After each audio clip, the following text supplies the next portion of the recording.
Hello, everyone. My name is Danielle Nuhfer, and I'm so honored and blessed to be teaching your child this year. So I am both a ninth grade English teacher, and I also teach speech and creative writing at Calico High School. I have been a teacher here for going on, I think this is my 19th year, and I've been here for about 17 of those 19 years. And I must say, this is an amazing school district to work for. The kids are wonderful, so good job for all that you're doing with your child at home that allows them to show up just with overall a great attitude and a desire to learn. So I just like to tell you a little bit about my goals for the year, walk you through some of my philosophy of teaching, show you Schoology and what I'm anticipating doing for a routine on most days, and also talking about Google Meet. I also will give you some contact information and hope that we can continue the conversation. Unfortunately, we can't be in person this year, so please, please, please, if there's anything that you need from me or have questions about after this recording or throughout, please don't hesitate to contact me. I will be in touch as soon as humanly possible. So my goal for this year is really to, based on this unprecedented time, is to really work with building relationships, routines, and overall just really being a support to the students as they come in all different places and having had a variety of experiences through their online schooling for spring of 2020. So that's the biggest thing, is I really want to use this time to create routines that they can actually really feel confident that they know how to accomplish, and that they know what to expect when they come into my classroom, whether it's online or in person. So my philosophy for teaching is much the same thing. I want to build relationships in my classroom. I oftentimes tell my students that this is very much like a business sort of situation where not everybody has to be best friends, but we do need to know how to coexist and work together. And I try to have that come through in all of the things that we do, and try to maintain a level of respect with each other. So 4 focus areas that really lay the groundwork for my classes that I teach are teaching students about mindfulness, teaching students about their own strengths and the strengths of others in the classroom, building relationships, and communication. So mindfulness, I will be talking a lot about mindfulness and doing little activities, because I really find that it helps students with focusing, and with all the distractions that we have at our fingertips at all times, especially now that they are going to be at home for a lot of the portion of the classes and day, learning how to focus, take breaks when they need to, knowing when they are off task, or they just need a little reset, knowing when they're anxious or stressed. Mindfulness practices can really help with that, and it can help with them just processing information and things like that. So it's a really, really great practice. These are great practices that will definitely be tools that they can use throughout their schooling and beyond. So we do just little mindfulness practices. So if you hear about that, that's what those are all about. Strength building is a second component that I try to build into all of my classes. And this will start to be something that your student or your child will start to do probably starting next week. I will give different strength, strength tests, I guess, assessments is what they're called. And they will start to learn what they're really good at, what their interests and the way they learn and that sort of thing. And then also learn those things about one another, so that when we're working in groups, we can identify which students might be better at certain roles. And we're focusing on maintaining and building strengths rather than building weaknesses, because so often when we focus on our weaknesses, we end up not using our strengths to the ability that we could use them. So for them to know their strengths and really be able to verbalize them and know what they can use those strengths for is going to empower them to really do an amazing, maybe they'll do something that they didn't even realize that they could do before.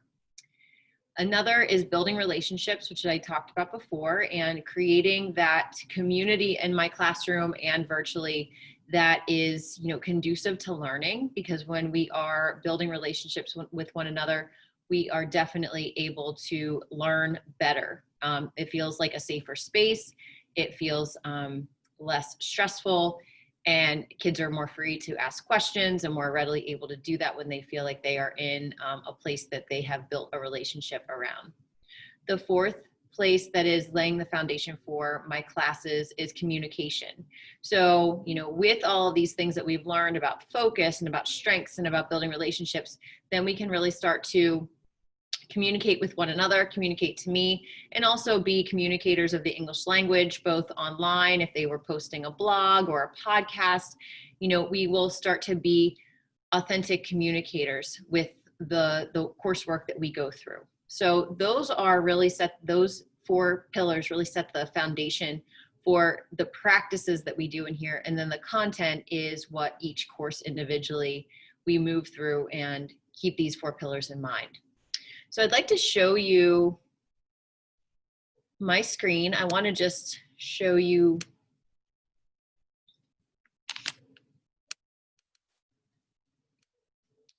what you can see. More than likely, this is something like what you will see if you are working with your child and you're on Schoology. So I usually put some sort of weekly classwork at the top.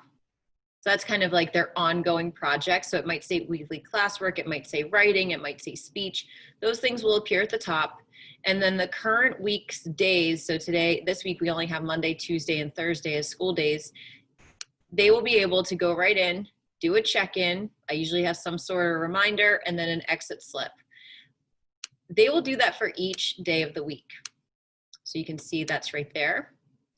All of my classes are responsible for reading choice books. So in the English department in the high school, we really try to instill a love of reading, and especially reading books that are self-selected. So to instill a love of reading for each student, whatever topics they like to read, if they like to read nonfiction or fiction, this is a time when we really try to allow them and empower them to choose books that they want to read. So each class will have their own choice book folder, and then they will be doing different activities with their choice books every day. I did say to the students, because one of the main things the practices that we do every day will be to read your choice book and also to do some sort of writing in your writer's notebook. Notice neither of those things are technology dependent. So above and beyond anything in the class, if you have a technology glitch, they should simply be reading or writing, and preferably both. So, if tech just goes down, we don't have any, they can read for 20, 30 minutes and then do some different writing or editing in their writer's notebook. No tech required for either of those things. And I've made a point to tell them that time and time again throughout the process of us getting used to the routine of the courses. The other thing that's nice, I hope that you'll find as an easy reference to the previous weeks. So at the end of each week, I will simply put together the folders for that week so that they can be referenced easily if anybody needs to go back to get any previous information. Okay, I'm going to stop sharing again. And the final thing that I want to just touch base with is the Google Meets that we will be requiring to do. So be expecting that will start probably within the next week. And what that will look like is each class will have to log in at a certain time, and we will do some sort of activity together. To start, it'll probably be very simple. I'm going to keep it pretty simple. Having each student log in at the beginning of class to kind of do some sort of attendance, and then go over what is expected for that day. So eventually we will be doing different mini lessons and different discussion techniques But at the outset, it will be simply being a check-in, and each day may look a little bit different. So, don't be alarmed if one day it's, a couple minutes, and then another day it's like 30 minutes of us meeting. Every day will be a little bit different. So if you'd like to contact me about anything else, my name is Danielle Nuhfer. You can reach me at dnuhfer@cocalico.org or 717-336-1423. I so thank you for the opportunity to work with each of your children. It is a wonderful place to be, and despite this, again, unprecedented time, I feel really grateful and blessed to be a teacher and to be able to be a support to your child. Please don't feel any hesitation to contact me if there's anything that you have questions about. I always look forward to meeting and connecting with parents, and I hope that we can do that in whatever way suits you best. All right, thank you so much. Have a wonderful, wonderful evening. Take care, and I'll talk to you soon. Bye-bye.